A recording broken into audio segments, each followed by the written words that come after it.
সরকারকে মনে রাখতে হবে যে ক্ষমতার ভিত্তি যখন জনবিচ্ছিন্ন একটা অবস্থানে চলে যায়, যেই অবস্থা তারা তৈরি করেছেন এখন এই দেশের, আমরা সবাই বলেছি ইতিমধ্যে, প্রতিটি মানুষ বিক্ষুব্ধ, প্রতিটি মানুষ শঙ্কিত, প্রতিটি মানুষ নিরাপত্তাহীনতায় ভুগছে।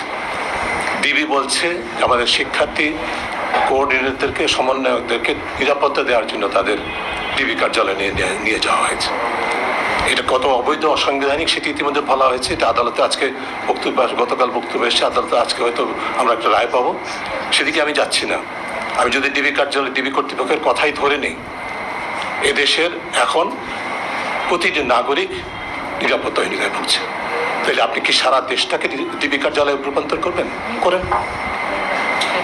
রাষ্ট্রকে একটা নজরদারি ভিত্তিক রাষ্ট্রে রূপান্তর করে ফেলেছে, যেটি হওয়ার কথা ছিল না। স্বাধীনতার চেতনাবোধের কিন্তু ছিল না। সেই অবস্থা সৃষ্টির জন্য যারা দায়ী তাদেরকে অবশ্যই জবাব দিতে জানতে হবে।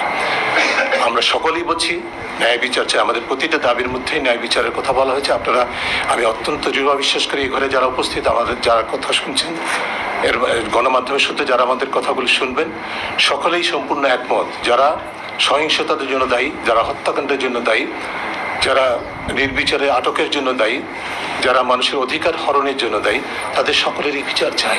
24 ঘন্টার সময় দিচ্ছি। 24 ঘন্টার মধ্যে যদি যাদেরকে আটক করা হয়েছে, ডিবি কার্যালয়ে তুলে নেওয়া হয়েছে, সেটি বন্ধ করা, সেটা তাদেরকে যদি নিঃশর্ত মুক্তি না দেওয়া হয়, তাহলে ডিবি কার্যালয় থেকে সামনে মানববন্ধন থেকে শুরু করে আরও কঠোরতার আন্দোলনে বাংলাদেশের নাগরিকের পক্ষ থেকে আমরা সবাই আন্দোলনে ঝাঁপিয়ে পড়ব। এটা সকলের জন্য আমি অবগতির জন্য জানাচ্ছি। এবং সরাসরি এখানে ডিবি কার্যালয়ের প্রতিনিধিরাও আছেন সম্ভবত, তাদেরকেও বলছি এটা না থাকার কথা নয়, তাদেরকেও বলছি এটা আপনার কর্তৃপক্ষকে জানিয়ে দেবেন।